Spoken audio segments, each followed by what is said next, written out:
నేను చేసిన పనులు అలాంటివి.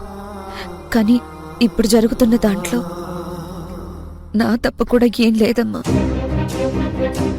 నేను తెలిసి చాలా తప్పులు చేశాను. నేను తల్లిని అవ్వబోవడం అనేది మాత్రం యాదృష్టికం. ఇది మాత్రం నాకు తెలియకుండా జరిగిన తప్పు. దీనివల్ల నా చెల్లి జీవితం నాశనం కాకూడదు. యముజా, మీ అమ్మ చెప్పేది కూడా నీ గురించే. ఈ పరిస్థితుల్లో నువ్వొక్కదాని ఉండటం అంత మంచిది కాదు యముజా. లేదలా, నేను వీళ్ళందరికీ ఎంత దూరంగా వెళ్ళిపోతే వీళ్ళంతా అంత సుఖంగా బ్రతుకుతారు. అమ్మా, నీకు దూరం అయ్యానన్న మాటే కానీ నేను కూడా భోగభాగ్యాల్లోనే పెరిగాను.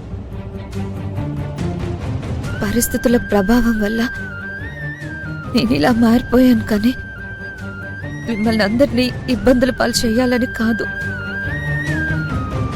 అందుకే నన్ను వెళ్ళనివ్వండి. ఏంటి బిడ్డ ఇది? తప్పదమ్మా. ఒక దేశం కోసం ఒక ఊరిని వదిలేయచ్చు. ఒక ఊరు బాగుండడం కోసం ఒక కుటుంబాన్ని వదిలేయచ్చు. ఒక కుటుంబం బాగుండడం కోసం ఒక వ్యక్తిని వదిలేయచ్చు. మీరంతా బాగుండడం కోసం నన్ను వదిలేయండి. అయినా నేను ఒంటరిగా వెళ్ళడం లేదమ్మా.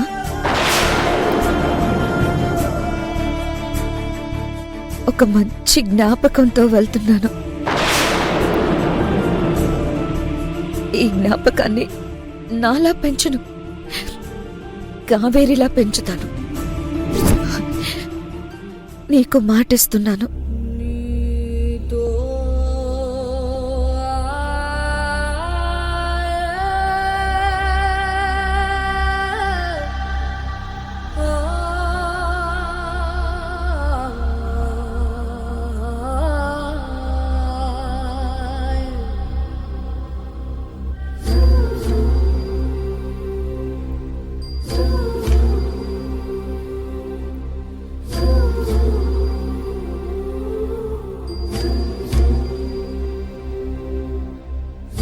రెక్కలున్న హృదయమా ఇక్కడాగిపోకుమా, దిక్కులేవి నిన్ను ఆపవే, ఒంటరైన గుండెలో ఉండలేని ప్రాణమా, వేచియున్న జతని చేరవే.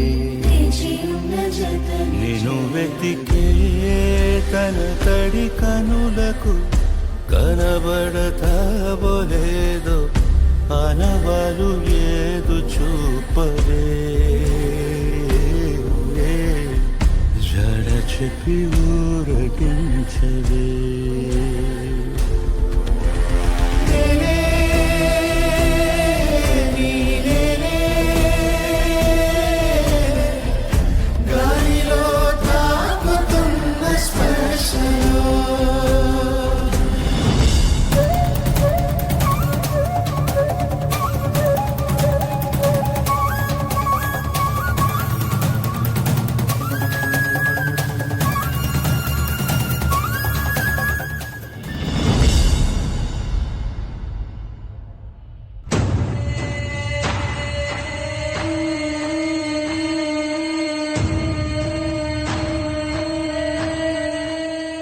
పరిస్థితి ఏంటో తెలియట్లేదే.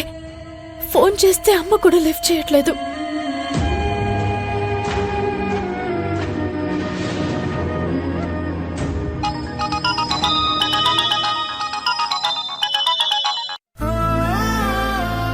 చెప్పు బిడ్డ. అమ్మా, అక్క నాపావా? అక్క వెళ్ళిపోయింది బిడ్డ.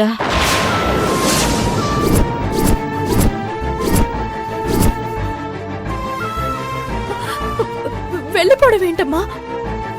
నువ్వు ఆపలేదా? చాలా ప్రయత్నించాను బిడ్డ, కానీ తను నా మాట వినలేదు.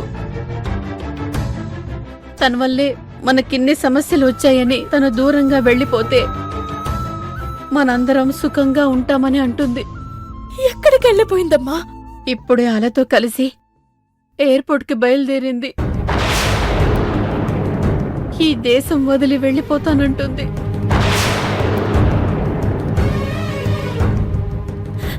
వెళ్ళిపోతుందా?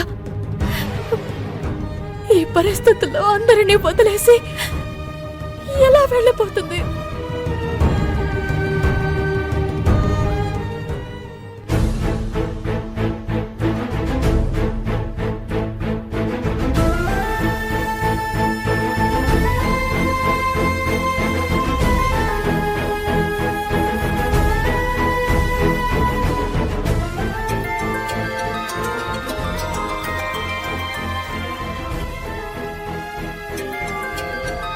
ఎవరి యమజ?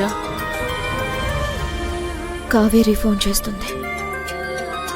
లిఫ్ట్ చేయి యమజ. కొన్ని ప్రశ్నలకి సమాధానం ఉండదు, వాటికి మౌనమే సమాధానం. అక్క కావాలని ఫోన్ కట్ చేస్తుంది. అమ్మ అక్కతో పాటు అలా కూడా వెళ్ళిందని చెప్పింది కదా, అలాగే ఫోన్ చేస్తాను.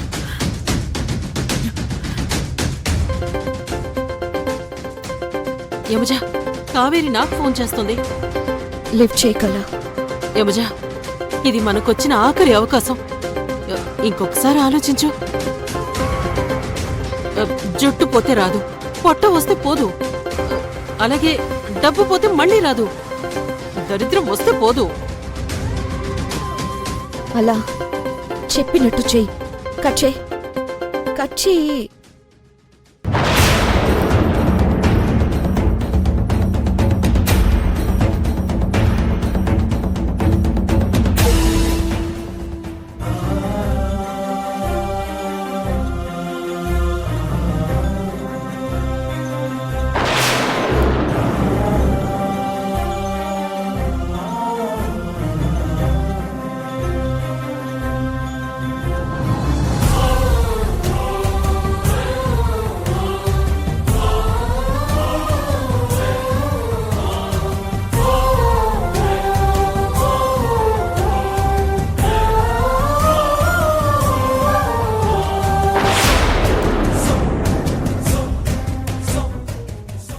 నీ ఆటే ఇలా విచిత్రంగా ఉంటుంది.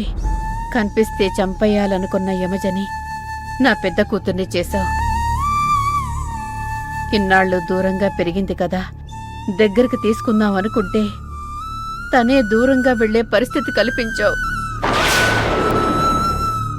యమజ అసలే ఒట్టి మనిషి కూడా కాదు. యమజ అసలే తల్లి కాబోతోంది. గుడికి వచ్చిన అందరూ ఏదో ఒక కోరిక కోరుకుంటారు, కాని నాకు నిన్నేం అడగాలో తెలియడం లేదు. పెద్ద కూతురి జీవితం బాగు చెయ్యంటే చిన్న కూతురికి అన్యాయం జరుగుతుంది. చిన్న కూతుర్ని చల్లగా చూడు అంటే పెద్ద కూతురు అన్యాయం అవుతుంది. ఇద్దరూ నాకు రెండు కళ్ళు. ఎవరికి అన్యాయం జరిగినా బాధపడేది నేనే. వాళ్ళిద్దరూ బాగుండాలి. నా చిన్న బిడ్డతో పాటు పెద్ద బిడ్డ కూడా ఇక్కడే ఉండాలి. ఇక నుంచి నీ కుటుంబానికి అండగా ఉంటాను. ఏ కష్టం వచ్చినా ఆదుకుంటాను అని నాకు మాటిచ్చావు.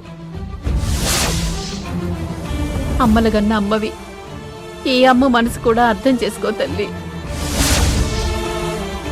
నా ఇద్దరు బిడ్డల జీవితాలు బాగుండేలా చూడు తల్లి.